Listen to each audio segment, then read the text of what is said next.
So let's dive in to the tips for having a successful relationship from a high conflict divorce attorney, the top 8 rules. So the first thing I'm going to tell you to do is no dirty fighting. No dirty fighting. What does that mean? No dirty fighting means no cussing, no name calling, no using things like always or never. Even if somebody's late 85% of the time, which is a lot, when you call somebody names or when you start yelling or when you start using superlatives like always or never, it just puts the other person on the defensive. And now you are having an argument about that. Now the argument isn't about whatever it is that you were arguing about anymore. Now it's you just called me that name, or it's I never did that. I've never done the dishes. I've never taken the kids to the thing. And now you're having an argument about that thing and you're not arguing about the substantive thing that you wanted to have the argument about. Or if you're yelling, then that other person says, stop yelling at me, lower your voice. And now you're having an argument about that thing. You actually lose credibility because you are now having to defend yourself against the thing. Or if you bring up something from the past, now you bring something up from 10 years ago or 5 years ago, it also makes you lose credibility. The other thing about dirty fighting is if you don't have specificity in your fighting. Now you're speaking in generalities. The more specific you can be, the better it is. And actually, the more credibility you're going to have with your conversation. So no dirty fighting means you're sticking to the issues. You're not getting personal. You're sticking to the issues at hand. No dirty fighting means you don't get personal. There's like a set of ground rules, an overall level of respect where you stick to the issues. You don't defend yourself either. I always say never jade, right? Which is never justify, argue, defend, or explain, because you don't want that level of emotion to go out of control. If that starts to happen, then you just have to be the one to say, listen, I think we're going to have this conversation when the temperature can be lowered again. You just don't have those conversations when emotions are high. No dirty fighting also means you have conversations when both of you can be calm and you can stick to issues and not getting personal. So that's number one. Yes, it is easier said than done, but it will serve your relationship a lot.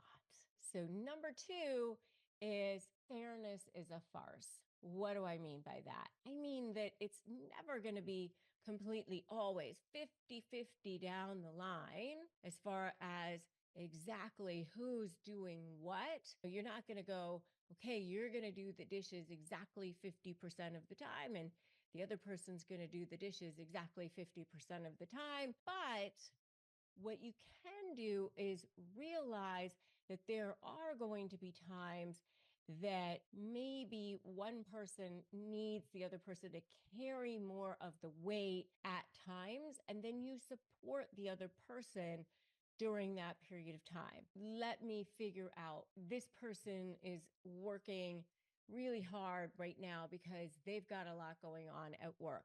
What can I do to support them right now?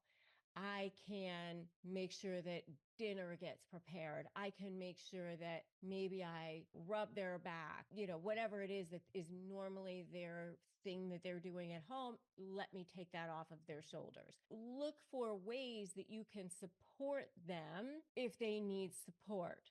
Carry your weight 50-50. It's never going to be 100% always 50-50 down the line. It also means you need to look for ways to carry your weight. It should never be that one person is working all the time and then also doing everything at home, and the other person is also working all the time, but then does nothing at home and doesn't help with the kids. It should be that there is some sort of equality in the equanimity is not the right word, but equality in the division of labor at home. That's how you kind of look at it. Like, how can you carry your weight to help the other person? How can you do that? That's what I say. But fairness is a farce. It's never going to be completely fair. And if you look at it as, what am I getting out of this? It's always going to feel like resentful. You should be looking at it, both spouses should be looking at it as, how can I help the other person? And if both spouses look at it that way, then it helps quite a bit. The next one is be in sync on all of the major areas. This is a big one that I definitely see in divorces for sure. You need to be in sync on all the major areas like religion, how to raise kids, finances, that sort of thing. One of the things I will say is how you treat each other for sure. It goes a long way with this as well. I mean, and I should have said this maybe even back on dirty fighting. Abuse, addiction, and adultery, the three A's are the three major reasons that I see people getting divorced. And so treating each other well, and this even goes into the fairness thing too. So abuse, addiction, adultery, major reasons people get divorced. So this is sort of a theme throughout the whole thing as well. So respecting each other, respecting each other's positions in the relationship, that's a whole theme throughout this whole thing. But being in sync on all the big things, finances, religion, how to raise kids, big things, that's really, really important. The next one is staying in dating mode. And what I mean by that is continue to care. Continue to care about the relationship. However, it is that you would be during dating mode, that's how you should be during the marriage too. How would you treat the other person? You would apologize if you're running late. You would make sure that you want to look good for the other person. You would work on planning things for the other person. You would want to make sure that you spend quality time with that person. You would respect the other person. How would you be when you are dating? That's what you want. In some ways, it's all those same sorts of things, right? You want to go, "Ah, I want to be excited when I see this person. I want to spend time with this person. I want to talk to this person." All those intimate things to be taking place, right? In some ways, stay in that excited dating mode with each other. So that's number 4. The next one is number 5. This is kind of like it goes without saying, but I would just say continue to have a physical relationship, meaning you know, have sex with each other, but it should be a mutually happy, gratifying relationship for both. And I will say that if you are in a relationship with a person who is narcissistic, that is not the case. Narcissists tend to withhold.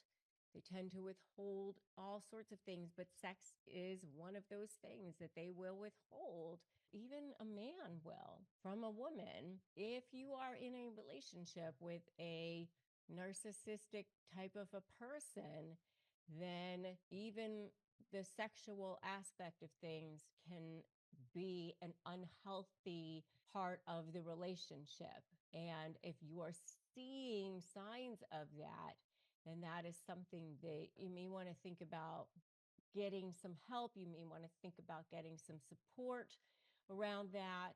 We do have a Facebook group that you can look to for support, Narcissist Negotiators with Rebecca Zung. If you need some help and support from a negotiation point of view, You can get my free Crush My Negotiation Prep worksheet, winmynegotiation.com. Make sure you do get the help and support that you need, because you do want to not be doing this alone.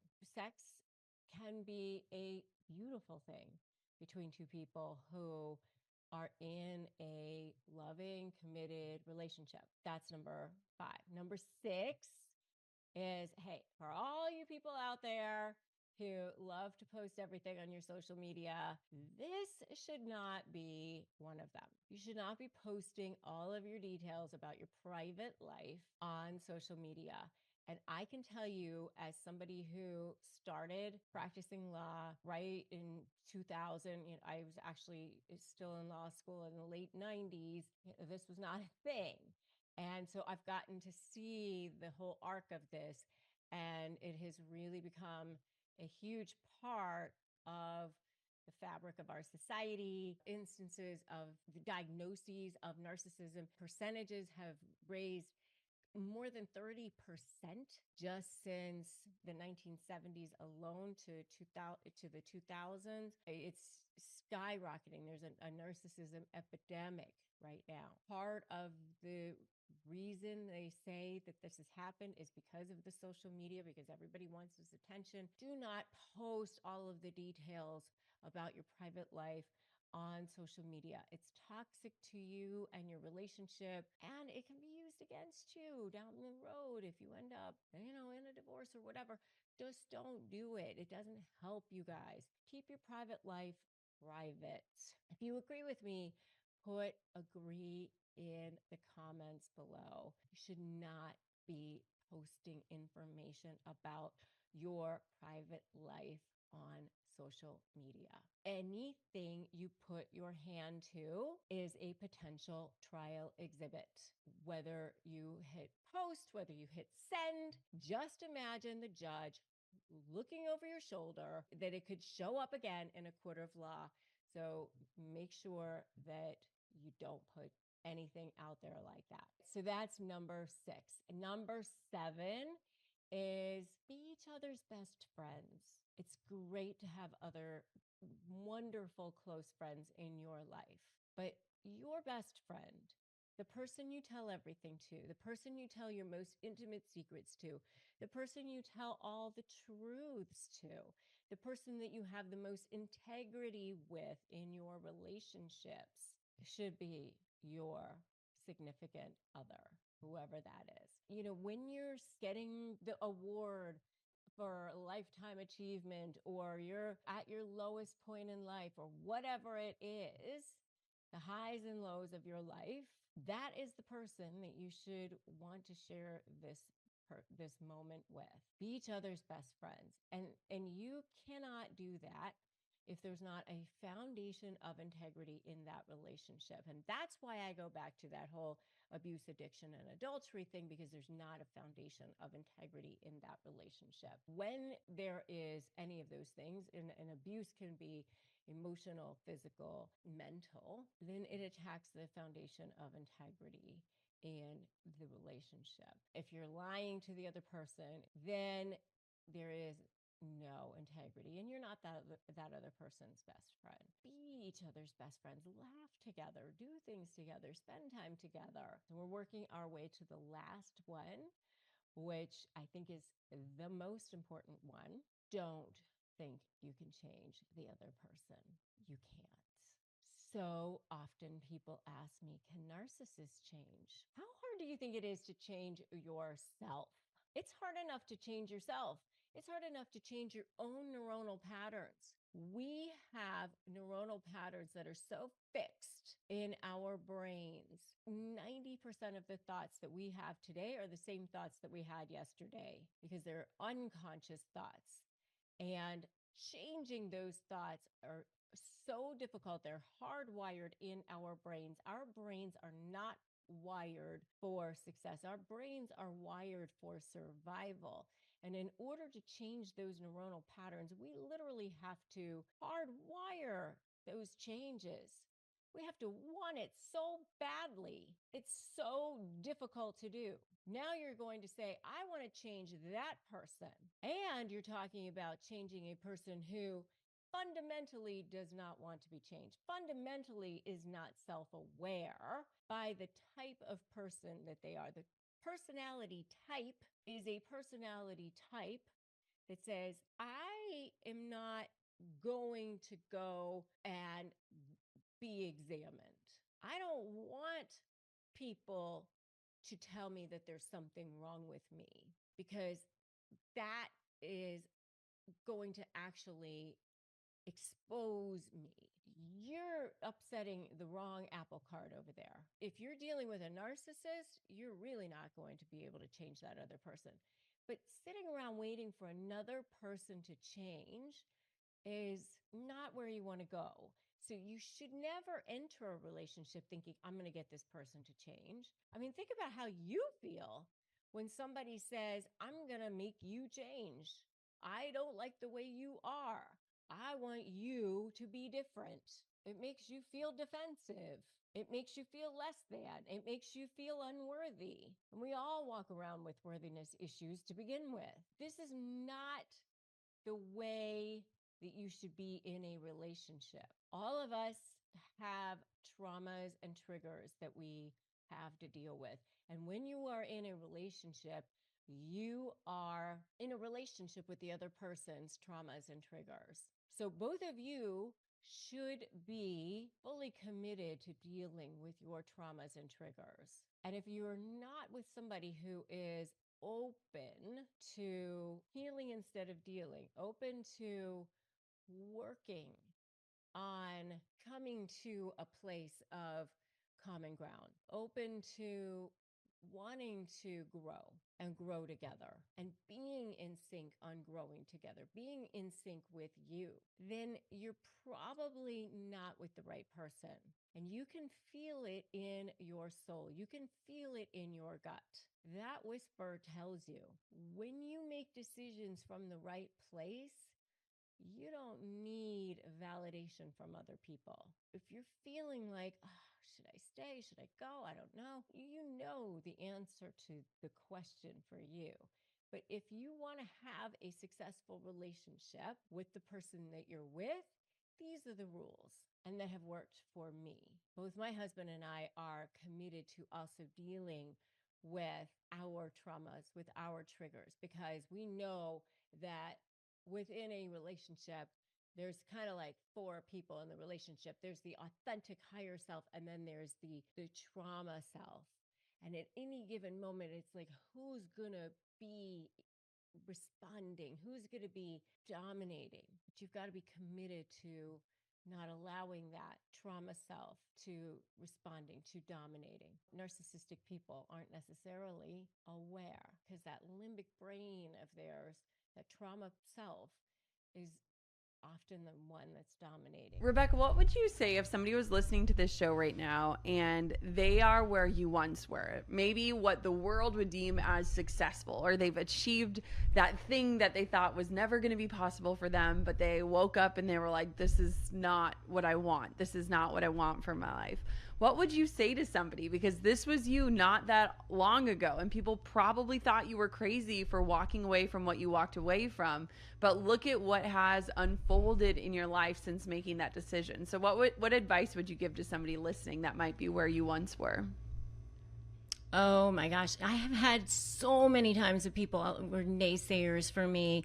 Do you know that when I decided to go back to law school with 3 babies, people said, why would you want to go to law school? Everybody graduating from law school is bagging groceries right now. There's too many lawyers. Yes, somebody actually said that to me. And I remember saying, well, somebody is going to get a job. Why wouldn't it be me? Like, yes. You know, I mean, like, you just have to close your ears and you just have to do your thing. I mean, I really believe that I think sometimes people are jealous and they don't want to sometimes see people succeed. You know, I think our brains are not wired for success. They're wired for survival.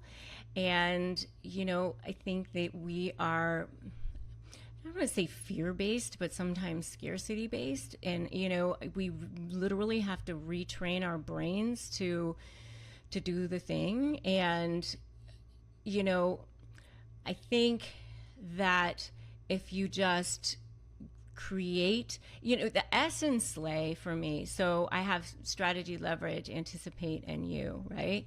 And the S in Slay is to create a vision. The first thing you have to do is create a vision. And so many times people are in defense mode so often, and they think, I just want them to stop lying, or I just don't want to be living like this anymore, whatever it is. And they don't stop to think, what is it that I actually want? I really want this. I want to have, whatever settlement it is, or I want to create this goal in my life, or I want, and be really, really specific about the vision for what it is that you want. And I think the more clear that you can be about what it is that you want, the universe wants it for you. And it'll just like for me, like when I said, okay, I don't want to live this life. Every moment I'm giving this person, I'm being a victim. And I said, I want to be in create mode. The universe just lined up for me, right? Like when you decide, like the word side, actually the root of that is side. It's to kill, to cut off. And so when you decide, you're killing off any other possibilities. And you just, if you're 100%, all of your cells in your body just line up for that. And it's so incredible. And it's like light waves, I love and that. I just think that you can just go for it. So I want to how do you shift your mindset to become that massive success? How do you become, I mean, I've listened to other podcasts where you talked about how you could tell anybody how to make $500,000 or more, like Yeah, that you could teach somebody how to do that. How for do sure. you say that to somebody who feels like, but I'm stuck in this place. I can't do that. What would you say to that person? I would say to them, that's the reason you can't, because number one, it boils down to three things: mindset, skill set, and habits. So right now you're displaying that you have a mindset issue. I can't, boo hoo, but that's a mindset issue. So now I got to build a little confidence in you and show you that you can. And dude, it's not very difficult. If you can talk to some people for a little bit of time, you can get them to understand that, you know what, they're a little bit more valuable than they think they are. So we fix your mindset. Then we start to teach you sales, closing, and persuasion to give you the skill sets necessary to succeed. And right now, communications, the ability to sell, close, and persuade, marketing, like there's certain skill sets that if anyone possesses, it's impossible for them not to make $500,000. So we work on your skill sets. And then coincidentally, as of lately, you said I built a company. I've actually got now, numerous companies. And I started those companies because I was teaching people how to sell, close, persuade, get confident. And then they'd need a job. They'd need something to sell. Now that you've taught me to sell, what do I sell? So I said, well, listen, I'll even start the company that you can go work for and sell. So now it's like, dude, if you ain't making $300,000 to $500,000 a year, come to me. I'll fix your mindset. I'll give you the skill set, and I'll give you the job. And then the third one is your habits. I'll teach you the habits of the ultra successful. We've all got habits. What are the habits of the ultra successful? Because if you emulate their habits, more than likely you'll emulate their results. Habits are what you constantly do over and over and over again. If you look at somebody that's unhealthy, you look at their habits, they have unhealthy habits. If you look at somebody broke, look at their habits. They've got unhealthy habits. They've got poor mindset. They're thinking in limitations. They're worried about losing money they don't have. You know, you talk to someone who's broke, they only have a couple $1,000s in the bank and they're holding on to that couple $1,000s like it's going to save their life. When in reality, holding on to it's what's keeping them broke. Like, use that money. Money is a tool to be used, but broke mindsets, they think that's their survival, when it isn't. Their survival is using it to get more of it. So what happens is people start companies, they start to get a little success, right? They hit the 7-figure mark, and then they are literally scared now of losing it. They remember what it was like to be broke. They remember what it was like to struggle. And by all means, they will never do that again, even if it means staying small. As long as it's comfortable, I'm good. Well, again, they made a decision to stay small. Because if you look at what happened, they started out with an abundant mindset. Anything's possible. I'm willing to do whatever it takes. I've made a decision. I'm going to succeed. Boom, they start to succeed. Now their mindset starts to shift back to scarcity and limited, because now they're scared of loss. And when you're scared of losing, that's limitations. That's scarcity. I'm not afraid of being broke because I know there's millions and billions of dollars out there, and I know that I can earn it any day of the week. I'm not afraid of going broke. Why? Because I was already broke. I might be broke again. Who cares? I'll still get paid again. I'm always going to be in an abundant mindset because I realize there is an abundance out there. Money is not limited. Only the people willing to get it are. Like, I'm willing to go get paid. If I lost everything because I made a mistake, it doesn't mean that I can't do it again. It just means that I made a mistake to learn from, and now I'll do it again. And, yes, it's a pain in the butt, but everything is a pain in the butt.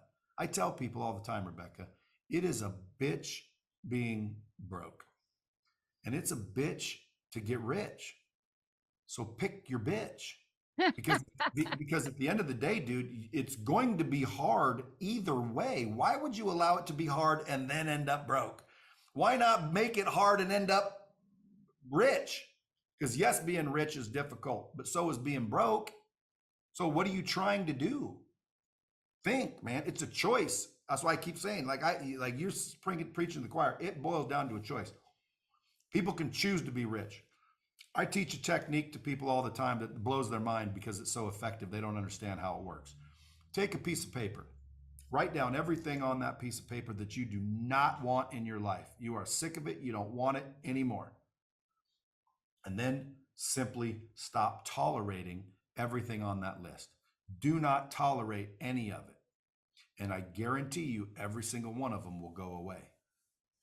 The reason you're getting what you're getting is because you're tolerating it. You're tolerating your bad marriage. You're tolerating your low income. You're tolerating your overweightness. You're tolerating people treating you like shit. You're tolerating everything that you're getting, and that's why you're getting it. Stop tolerating it and you'll stop getting it.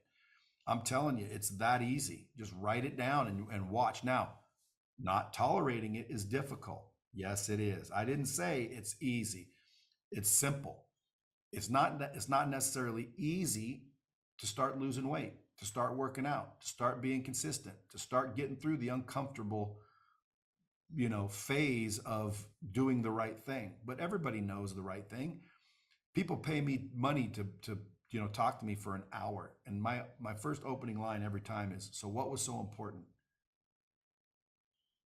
You gave me $6,000 for an hour of my time on a Zoom call to pick my brain. What's so important? And they start to tell me things, and it always boils back down to the basic things. How's your mindset? How's your skill set? How's your habits? And we always zero in on them. Well, I'm this, I'm that, I'm this, I'm that, I'm this, I'm that, and this is what I wish, and this is what I want, and this is why I can't have it, and that's your mindset, son. You're negative, you're limited, you're scarce, you're scared, you're depressed. All those are negative. We need to fix those, and you'll be fine. And so what's the first thing you would tell somebody about how to fix their mindset?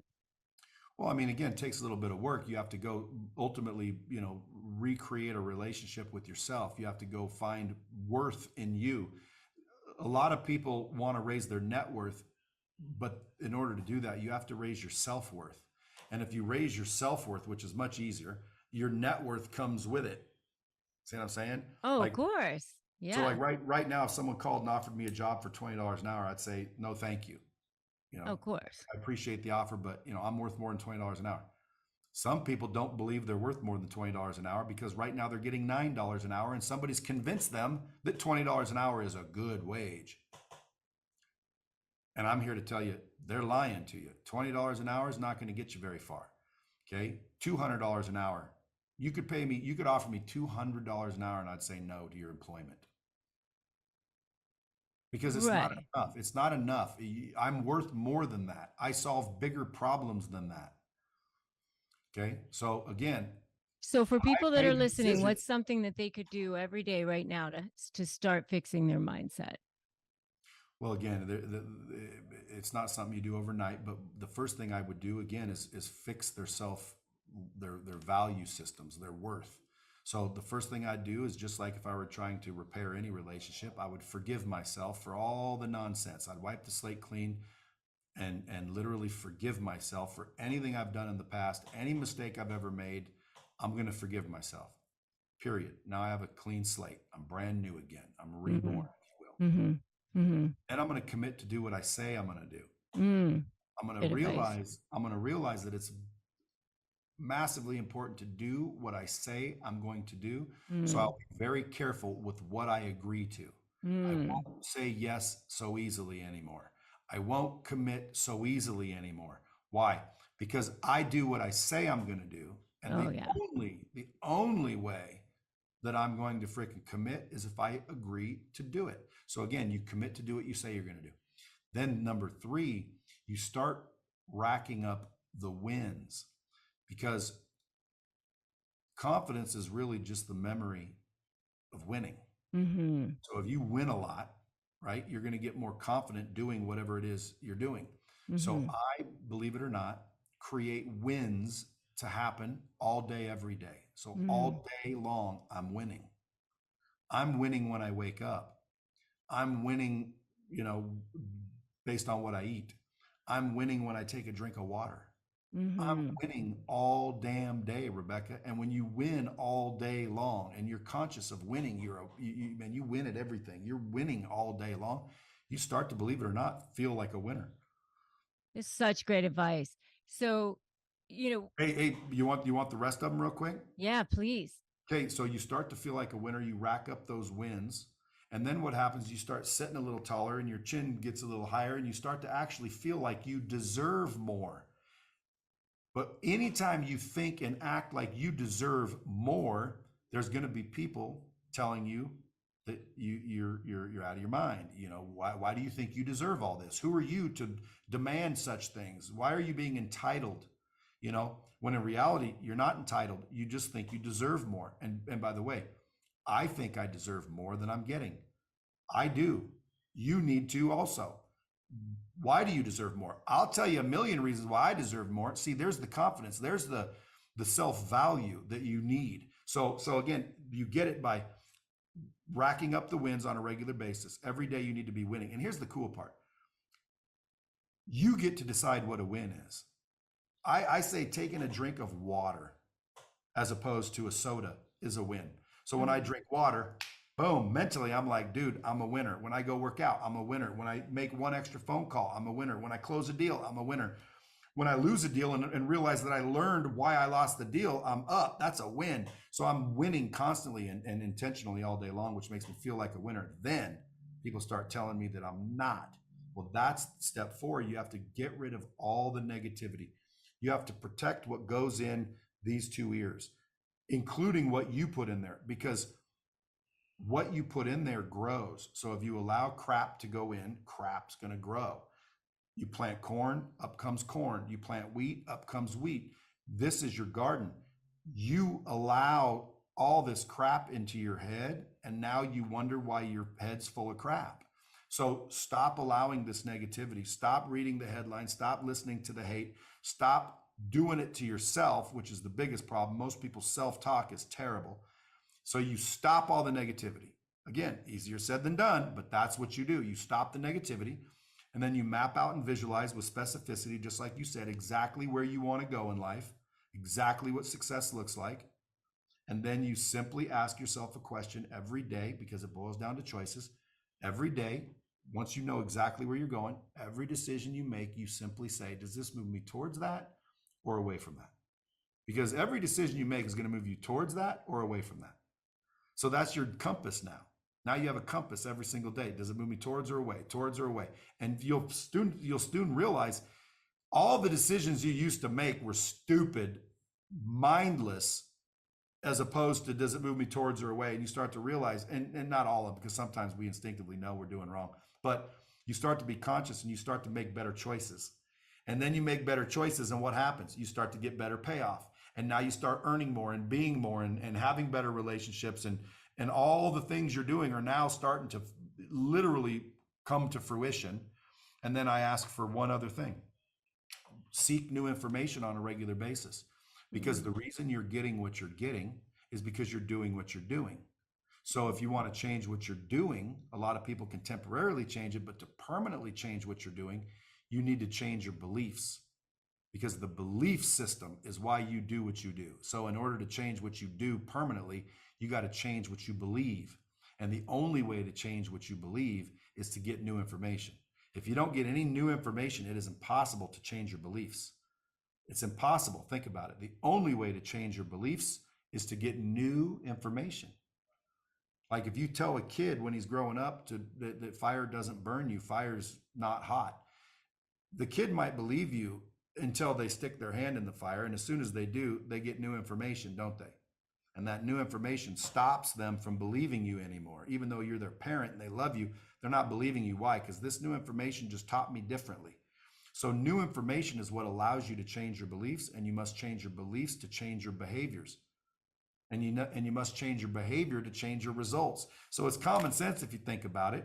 So just make sure that every single day you're seeking new information to become brighter, to become more intelligent. And ultimately, it causes you to think. And when we think, believe it or not, magic happens.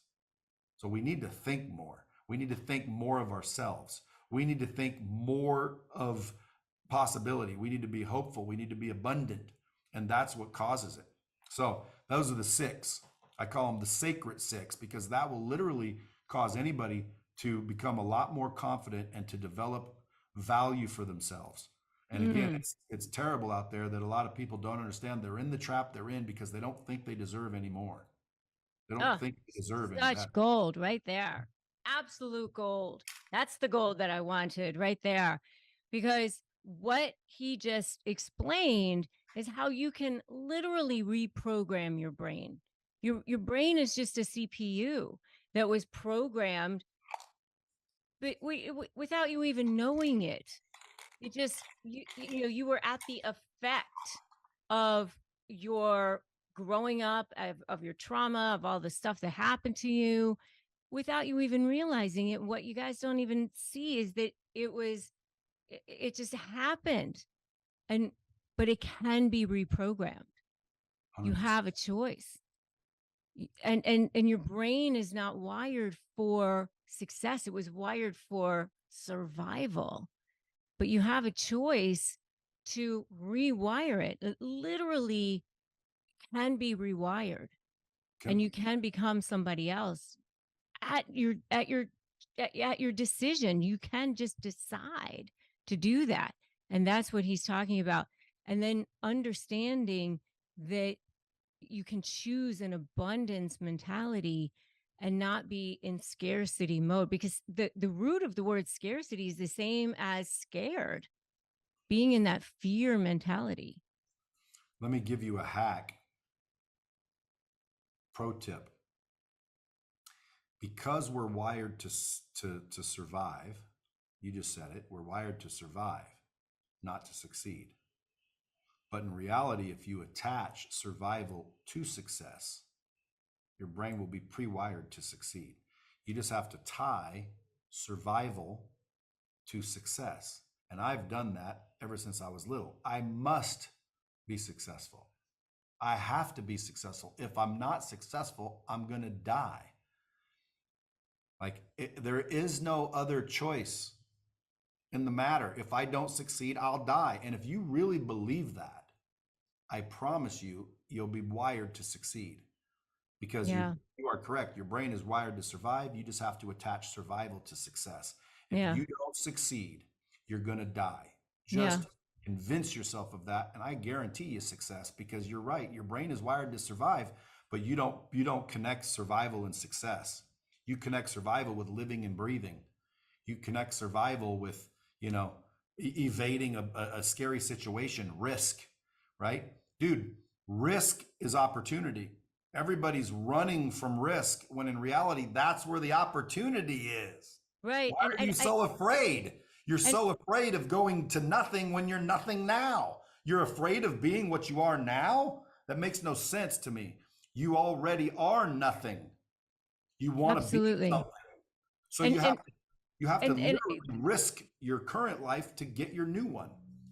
And I think the difference also is between, most people just think, I can't do it. I can't do it.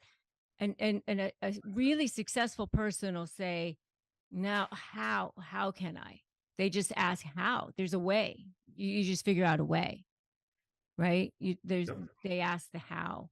And so I think that this is really, really important to listen to what he's saying, visualize, be really, really specific, and then just decide that you're going to do it, and get out of the victim mentality, get out of the I can't do it.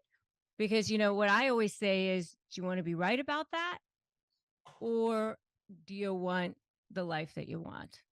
Because you can be right about that. You can be right about the I can't have it. They always get what they want. Life isn't fair.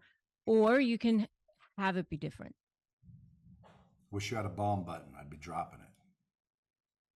Because again, it's all excuses. If someone's getting offended by what I'm saying, they just said I was nothing. Who does he think he is? Listen, I'm not talking about you specifically. I'm trying to, I'm talking about me when I'm talking, because this is what I was doing.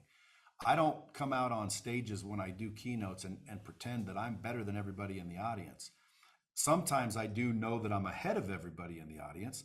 So again, it's like, don't think people are better than you. Just recognize they're ahead of you. And if they're ahead of you and you want to be where they are, well, then why don't you stop assuming and hating and listening to the masses? Because again, the masses aren't wealthy. The masses aren't rich. The masses aren't successful. We know that. That's why they're called the 1%. Most people aren't successful, supposedly. So quit listening to everybody. Isn't that common sense? If everybody's not successful, why would you listen to everybody? Well, everybody says this and everybody says that. Quit listening to everybody. Listen to the people you want to be like. Listen to the people you want to emulate. If you want to get anything you want in life, it's very simple. First thing, you got to figure out what it is that you want, and that's the hardest part. Most people think that's the easy part, but that's the hard part, knowing what you want. Think about it, man. Spend some time and really think about it. And then once you realize or choose what it is that you want, the second part, which is find out how to get it, that's the easy part. All you do is find someone that's already done it, that's already got it. They already possess what it is you want. And by the way, there's a bunch of them out there. Someone goes, well, no one's ever done anything that I want to do. Well, I can't teach you how to be, world changing, record breaking, because I'm not a world changing, record breaking dude. I'm just showing you how to be successful financially and get a pretty, I would say, I like my life. In other words, people always ask, Brad, you work a lot. You don't go on vacations. Number one, I don't need to go on a vacation. My life is a vacation to me. So you figure out who's already done it. And then you do what they did. You emulate what they did, because like action causes like result. That's a scientific fact. So it's pretty much an easy thing to do. You figure out what you want, then you find someone who's got it, and then you do what they did. Simple. Now, when someone says I can't, you were saying, that's a mindset issue. When somebody says I don't know how, that's a skill set issue. When somebody says, I don't do it, that's a habits. So I'm telling you, folks, if you're listening to this and you want to narrow it down to the simplest form, mindset, skill set, habits. You either have a mindset issue because you don't believe it's possible, you're scarce, you're limited, you got to change that. It's possible. No, I don't think it's possible. That's your problem. Okay, it is possible. So that's your mindset. Don't worry about the rest of them until your mindset's in the right place. If your mindset's in the right place, now look at your skill set. Are you any good at anything? Tell the truth, man. Are you good at something? Because the answer may be no, I'm not very good at anything. Get good at something. Well, what should I get good at? Anything you enjoy, preferably, doesn't have to be, but preferably get good. How do you get good? Doing something over and over, studying it, being obsessed by it, practice, drill, rehearse. You can get good at anything. So you get good at something. Those are your skill sets. If your skill sets are on point and your mindset's on point, but you're not actually doing anything consistently, your habits are out of whack, you probably won't be successful. But if you got your mindset right, and you got your skill sets right, and you got your habits right, dude, nobody's stopping you from anything you want to achieve. Nobody. If you got those three things in check, dude, you're going to plow through any obstacles and any challenges.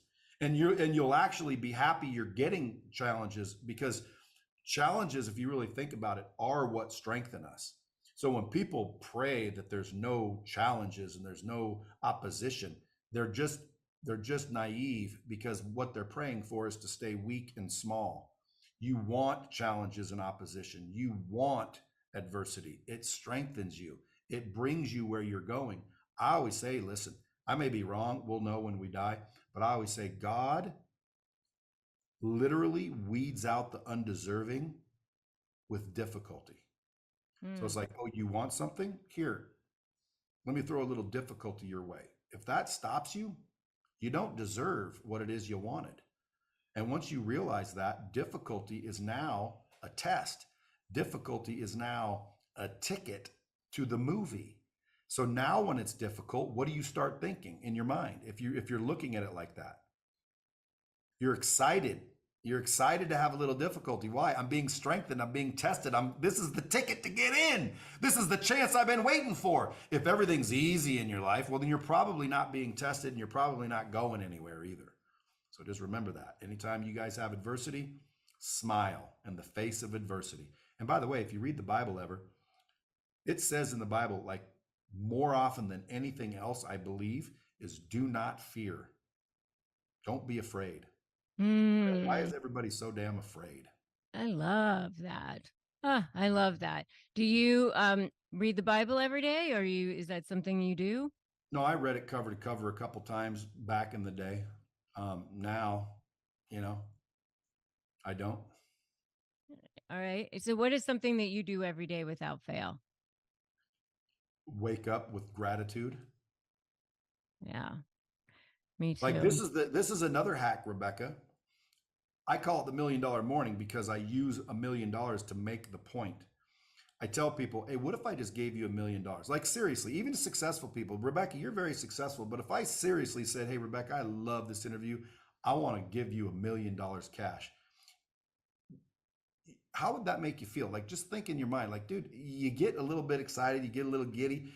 If you have millions and millions, it's not as impactful. But if you're an average person, you get $1 million, you think your whole life changed. You are so grateful. You're relieved. You're happy. Nobody can just come around with these stupid little problems anymore and bother you. Why? Because, dude, your freaking life's changed. So everyone would agree, $1 million given to you is massive. You're like, oh my God, I'd be so grateful and thankful, and I wouldn't be complaining, and I'd just be so happy. Well, you wouldn't take $1 million over waking up in the morning. So literally, you value waking up more than you do $1 million, because you wouldn't exchange it, would you? If I said, I'll give you $1 million, I'll give you 10 million, Rebecca, but today's your last day. Would you do it? No. Okay, so what you're agreeing to and recognizing is that waking up tomorrow morning is worth more to you than $10 million cash. Right. Of course. Then why aren't you acting like it? Yeah, I'm not talking about you. I'm talking about the listener. The listener listening to this, why aren't you acting like it? We don't act as grateful for waking up. Why? Because we're taking it for granted. So when you say, what do I do every day without fail, is I am grateful for another opportunity. I am filled with gratitude the second my eyes open. Every day. Yeah. Because one day they won't.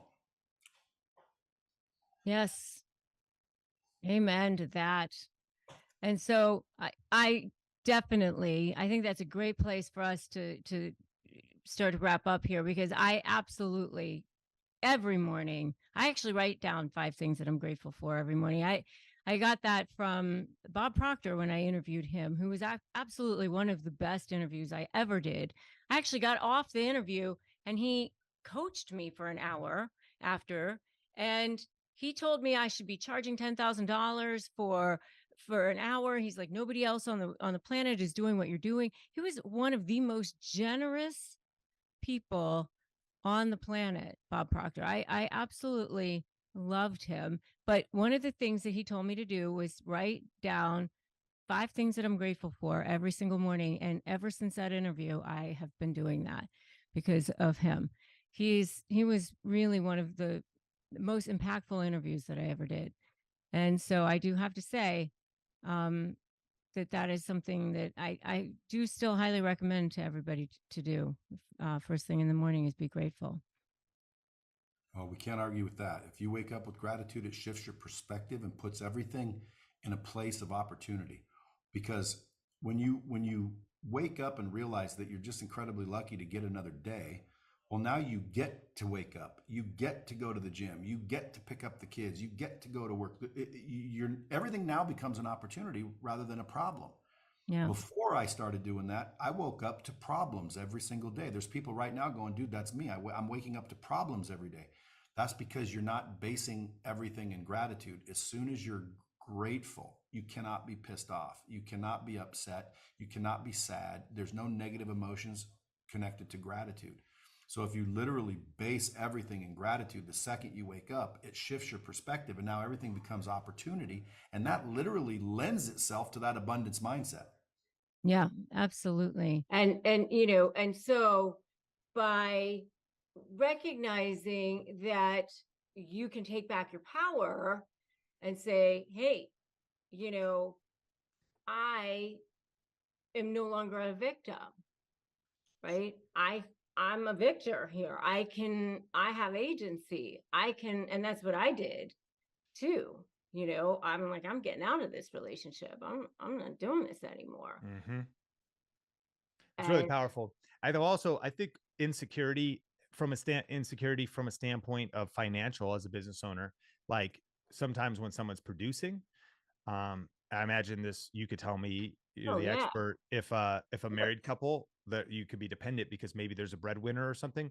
So if someone's producing, there can also just be a fear of rocking the apple cart, because as soon as you address or expose an issue, that could blow the whole thing up. And what are the consequences? And what I've learned is do it smart, but you should blow the whole thing up.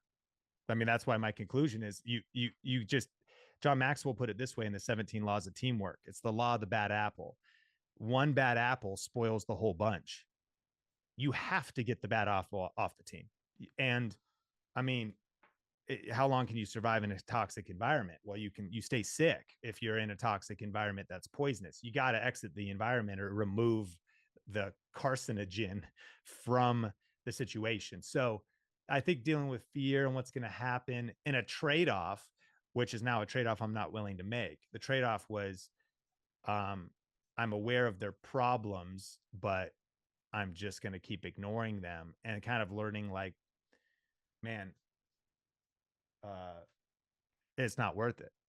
And money is, the root word of scarcity is scared, and so money will always come.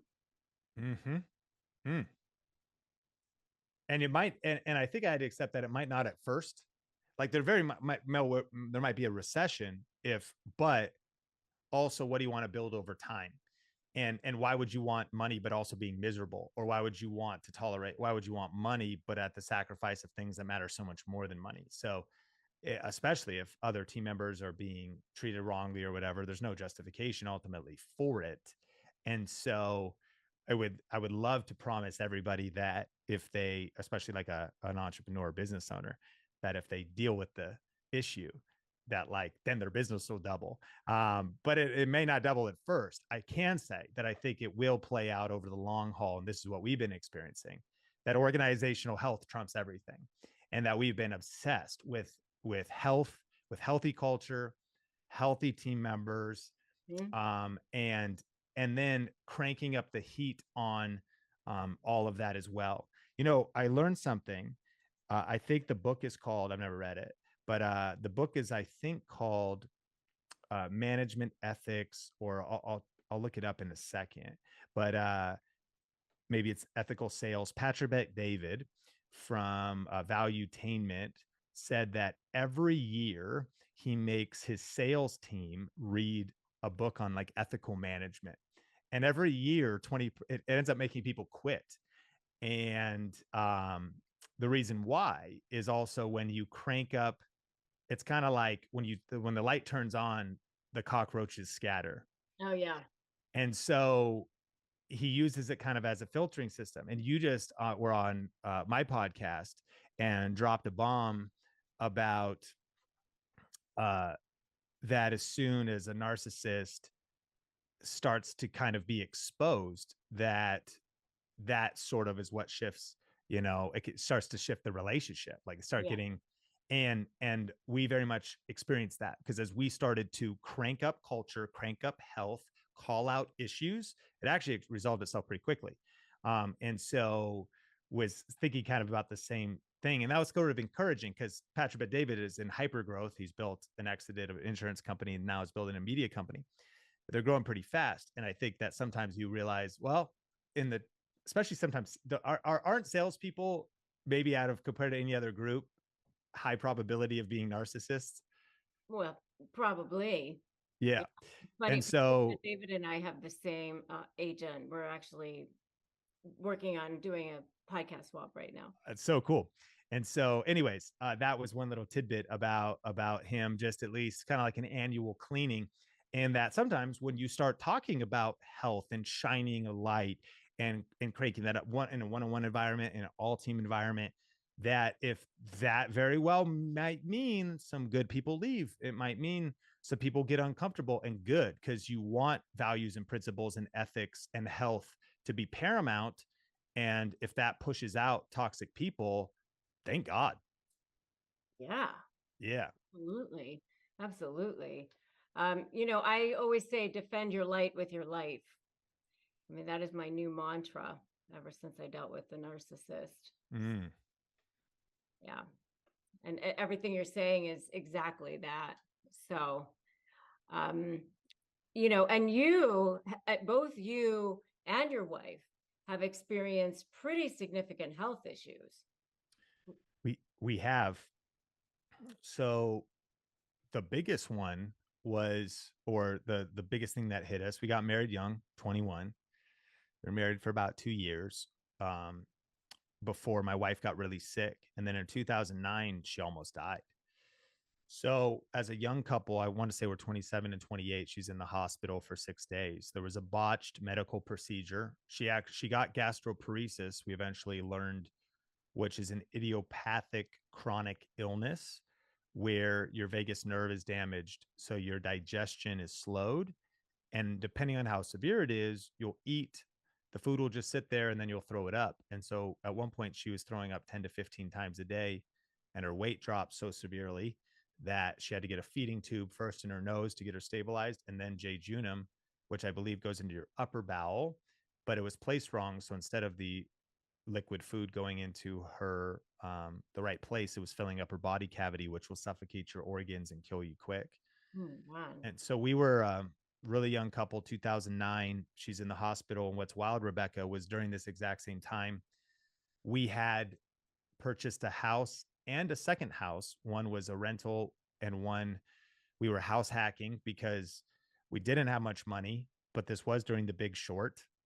And so house hacking, I didn't know that term, but we had another family living in the house. We had 2 roommates just to be able to pay the mortgage. And then the whole housing market crashed while my wife was actually the main breadwinner in these days. She was working at Starbucks, waiting tables at a nicer restaurant in the Pacific Northwest, and was nannying and working 4 jobs, and working for my parents, doing their books in their electrical contracting business. So she was hustling. I'm in ministry, and doing a little waiting tables a little bit, and then eventually started my video business. So anyways, punchline is her health gets under attack, almost dies. We're in the hospital. We're losing our houses. The renter stops paying. We default on that. We have to short sell the house we're in. And then on top of that, the church we were a part of for 7 years, which was a total blessing. Soma North, School of Ministry Arts Northwest. She eventually attended that. And that's kind of where we were building, and lots of good came of it. But there was a real moral failure. Some money was stolen. And actually, come to think of it, there might have been some narcissist aspects to some of the leadership there. There was for sure insecurity. I saw that insecurity kills leaders. I've seen it in multiple situations, makes them horrible leaders. And so you got to deal with insecurity. It's very toxic for your leadership. And so the church fell apart. It went from moving and shaking to just a couple, like 200 people or less, from over 1,000. And because of that moral failure. So like our whole world was falling around us. And we'll talk about, a wild event that really shapes you. And I'll never forget that season, because it was very heavy, but I remember feeling challenged because I was in the hospital room with my wife for 6 days, kind of like, God, what are we going to do? And I really felt challenged in that hospital room, that God was saying, man, you need to man up and step up. You got to provide for your wife. You got to fight for your family. I realized I had the option in like two paths. I could have gone a path of bitterness and just woe is me and kind of that victim path, or I could have gone down the path of, what is the bright side of this? Well, at least at the time, at least I'm healthy. So we married for sickness and health. I can fight. We can solve this. We can look for answers. We could keep praying. We can seek medical answers and just not quit. I heard it said that when you're going through hell, keep going. Like that, one of the worst things to do would have been to park there in our despair. But that is actually was the Genesis kind of moment that pushed me from being a little more passive and complacent in terms of entrepreneurship to sort of like survival. Was like, I'm fighting now to pay medical bills. And so it lit a new fire in me. And that was in 2009. Now it's 2014, and we are, years later, have gone through a lot of ups and downs. She eventually got a gastric stimulator, which is a pacemaker that stimulates the vagus nerve to get your stomach digesting again. She's been in and out of the hospital. She was in the hospital last week. We called it an ambulance so I could stay home with the kids at 1:30 in the morning. And so it's been a wild ride. But what's wild is doctors said we wouldn't be able to have children, and we have 2 miracle boys. And she is an absolute survivor, strong woman who, it's stunning to me. I know what happens when I get sick. I'm like almost useless. And what she pushes through in regards to pain and energy and everything is absolutely amazing. And I love her so much. So there was that. And then when I was 32, I'm 40 now, I started to develop severe pain in my hands, wrists, forearms from working at a computer. Call it RSI, repetitive stress injury. A lot of computer programmers. Now there's a generation of young kids in their 20s that are esports gamers that are dealing with issues. Listeners probably know carpal tunnel, and tendinitis, tendinosis. It's a whole slew of issues that's mainly from posture, nerve entrapment, different probably in individual cases, and the myofascia in your arms kind of like hardening and shortening and causing different pain and whatnot. So it's been actually a wild journey of, sometimes my pain on a scale from 1 to 10 in my wrists or my pointer finger, my mouse finger, or my hand was like a 10. 2 summers ago, I was slathering my arms with CBD menthol, lotion to, after I worked a few hours in the morning, I'd lay in bed and just wonder if the pain would ever go away. So I've been on a long journey of pursuing natural traditional doctors has not been helpful. Natural remedies, biohacking, throwing the whole kitchen sink at it, from physical therapy to the EGOSQ method to red light therapy to a lot of different things. And I'm very grateful that I am actually making progress, getting stronger, and pain reduction is happening. But yeah, as far as both of our, as a couple, we've dealt with a lot. And what's wild, I will tell you this, Rebecca, my wife Sonia has said something profound to me. And she said, as we look back over her getting sick, she said, you know, Sean, when I think about it, I wouldn't change it. Oh, that's amazing. And I'm like, I would have, you know, I think, but when she says that, you know, I think what that reveals to me a high level of maturity. But what it reveals to me is that sometimes the greatest obstacles in our life, of course, lead us to places we would have never been before. They may, and of course, sometimes the greatest obstacles in our life can crush us, or they can be an opportunity to truly make us better, drive us closer. As chronic illness hits a family, divorce skyrockets statistically. But I think if you can stick with each other, and depending on how each person's wired, I think that we've been stronger because of it. And I would also say it's developing our character. You know, there's something about perseverance, and perseverance leading to hope. You know, you go through hardship and you don't quit. And for my faith belief, these light and momentary troubles are nothing compared to the surpassing glory that awaits us. And so ultimately, yes, we want to be comfortable in this life, and we want to do whatever we can. By the way, one of my motivations, we haven't stopped. One of my motivations to build wealth is to continue to look for and have the opportunity to do, you know, whatever's necessary, like health side. We're a big believer in prayer, and we do the whole thing. And so we just are on that journey, and it's mysterious, but it's also wild, all that, you know, has happened in our lives as a result. And yeah, it's been interesting. Yeah. Wow. I mean, you guys have been through it. So, I mean, I often say the very first negotiation that we have to do is with our own self in the morning for our own self-worth. What would you say to that? I would say you absolutely nailed it. You know, I've had a show called The Burn, and I've been doing this for over 18 years. And you kind of joked about it earlier. There's so many people in this world that we live in that claim they do the kind of work that you do or that I do. And then you try to peel it back and you're like, well, what exactly do they do? And so I've been doing this for over 18 years. And one of the things that I found consistent over high performers in business and in sports in that time is that why and purpose is actually not enough. They're very important, incredibly important, but there's actually this underlying burn that lies inside of you. And it's this burn that ignites your why and purpose that then causes you to be disciplined on the days you don't want to do it, and especially after you win.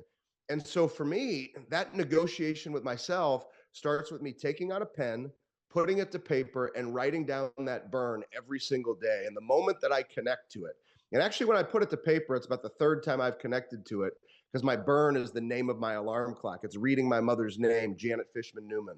When I read my mother's name and I connect to that and the opportunity to live one extra day that she never got, there's no hitting the snooze button. There's no getting back into those warm and cozy sheets. I'm going to choose to be the best that I can be that one day with the gift I've been given. And what is it about having that extra day that is that burn for you? Tell me more about that. Yeah, so I mentioned that my mother passed 11 days before my 8th birthday. My mother passed at 38 years old. So here I am. My mother passed 11 days before my 8th birthday. That's all I had with my mom, was not even 8 years. She was 38. I'm 45. That means there's 7 extra years that I've been given that my mother never even had. And when I think of that perspective, there's no wasting days for me. There's no making excuses. Doesn't mean that every day I wake up and I want to do it. Sometimes I have to connect a little deeper. Sometimes that negotiation to get going, it takes a little bit longer, but there's no wasting days. You know, my son Isaac will turn 16 in March. That's it's gonna make me cry. It's almost twice the amount of time that my mother ever had with me. You know, my daughter's 13 years old. I mean, I think about these things that for me, there's no getting time back. So I better take advantage of the time that I'm given. And that's one of the things that I do my very best every day to really connect people to, is their perspective and what drives them and what their burn is. Because for everybody, it's different. so that they fight to be the best in their lives one day at a time. Mm-hmm. And that's why I want to get to this for you, because I believe, and I actually trademarked this phrase, which is the deciding factor. Like, I believe that there's something inside of successful people where you just make a decision, where you just decide that that's it. You're done with that. You just decide. And I actually, when I give speeches, a lot of times I talk about the word decide, because the root of the word decide, it is side, from Latin. Side is to kill. You know, homicide, suicide. It's actually, you're actually killing off any other possibilities. You're actually saying, that's it. This is how this is going. And I believe that something happened inside of you where you just said, I'm done with that. And I want to know if you knew that, or if you felt that, if there was a moment, or if you just, if it was a process, or tell me. I think I've always been a fairly decisive person. You know, there are, But there I was think a there shift. There was there are a a few shift. there are a few decision points in my life that have been like big ones, and they stuck. And I think that, you know, I like yourself, I have researched. I mean, this, you know, now I'm in the business of helping people make transformational changes in their life, particularly through entrepreneurship, at least through my platform Mantra. But, you know, deciding to become an entrepreneur is no different than deciding to leave your marriage, or deciding to have a physical transformation and change your diet. I mean, that's not the shift I'm talking about. I'm talking about the shift that I'm talking about the shift from where you decided success was part of your journey now. Yeah, no. And all I'm saying is that, as somebody who's now essentially in the decision business, I help people make transformational decisions. I have studied a lot of what you're talking about around the psychology of decisions. And what I agree with you very much, that most of what makes a decision, most of what substantiates a decision as being the right decision, is what happens after the decision. It's about how you follow up, right? And so, yeah, I think that I've been pretty good in my life at a few critical times of pretty good at making a decision and then actually following through on it until however long it takes, whatever pains I have to endure. I made a decision. Like you said, I killed the other possibilities. I homicidally eliminated the alternative, and I've made a decision. Thus, there's no choice. And so yeah, I would say that when I actually remember it like a crystal clear moment. I was at boarding school. So after I left my high school sophomore year, it's a long story, but I couldn't go back to that high school. I actually ended up basically getting quasi expelled. They told me I couldn't come back basically after the year ended. And so we kind of scrambled, and my parents found a boarding school for me. And I contracted mononucleosis the first week of boarding school. So I show up at this new boarding school my junior year, and now I have mono, and I'm not allowed to go to class. And so I don't have, I never get to make friends. I don't get to like integrate into this new setting. It's like literally I show up, I get diagnosed, I get quarantined, I get cut off from and so I'm just truly alone. Like 2,000 miles from home at this boarding school with no friends, and I'm not allowed to talk to anybody. I'm not even allowed to go to class. That's when I decided I was going to become a musician, because I would go wander around the campus at this boarding school. It's called Northfield Mount Herman in Northfield, Massachusetts. And I would go wander around the campus, and I found this old abandoned music building, because they had built a new music building and moved all the instruments and classes and stuff over there. But there was just an old empty building with a piano in it. And I'm sitting there, I'm the most isolated, like clinically alone human you can possibly be. And I just start playing the piano. And I would go up there every day and play the piano. And it was within like a week. I mean, bear in mind, I'm teaching myself the piano. I'm not like already some great pianist. Within a week, I'm telling you, at least at the time, I was convinced that God spoke to me. Now, who knows? Teenagers, hormones, who the hell knows what it was? But I heard a voice. I'm sure.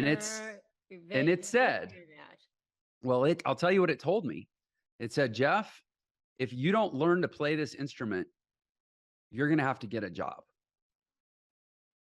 Somehow, I just had this sense. This instrument is something I could learn to do that I could trade proficiency at for money, for shelter, for food, for like the basic Maslow's hierarchy, lower level hierarchy of needs. I will survive without having to get a job if I get good enough at this instrument. And I never went back to school. I basically spent the rest of the semester practicing 14 hours a day. And at the end of the semester, I told my parents, I'm coming home. I'm not going to school anymore. I came home and I just dropped out of high school, and was a musician ever since. And that was a decision, but, a 17-year-old male, and it's important that I'm a male, because when I got home, I went to the University of Houston piano faculty, because I lived in Houston, and I was like, well, I'll go talk to the really good pianists at the college. And I said, hey, I've got this weird story. I'm 17, but I think God wants me to be a piano player. Can you help? And they said, okay, play something. And I played, and they're like, you're not a piano player. And I know, I said, yeah, I know. I just started. That's what I'm telling you. But God told me to do this. And they said, yeah, it is biomechanically impossible for a 17-year-old male teenager to become a like virtuoso caliber world-class pianist, because they said you have to start before puberty, because your hands, your muscles, your joints, your growth plates, like you harden physically, you harden when you go through puberty, especially as a man, right? Your musculature gets more rigid, your tissue gets less pliable. They said you're never going to be able to have the technique to be a good pianist. You started too late. Like, you'll be okay, but you'll never be a pro, they told me. And I spent, probably between 10 and 14 hours a day, every day for the next 3 years, committed to proving them wrong. And I did. And every semester, fall and spring, I would go back and I would re-audition, and I would be like, it's me again. I still don't have a high school diploma. I still think God wants me to be a pianist. And I've really been practicing, and I can't wait to show you. And I would play, and they would laugh me out of the room again. And finally, after 3 years, I got in, and I got a full scholarship. So yeah, I'm pretty good at following through on decisions. That's what I'll say. Okay. So that's amazing. So I want to get to, you founded Entre. Okay. After you're, around when you're 30-ish, I want to say, right? No, I founded Entre when I was 39. Oh, when you were 39. Yeah. Okay. But yeah, so I became an entre. So I was a pianist for roughly 10 years. And then in my late 20s, I pivoted to full-time entrepreneurship. I actually developed arthritis in my wrist because of so much practice. They were right. In the end, the piano faculty was right. I started too late, and I ended up over practicing, and I hurt my wrist. And so my late 20s, I pivoted to full-time entrepreneurship. And then my late 30s, I started Entre to teach other people to do the same.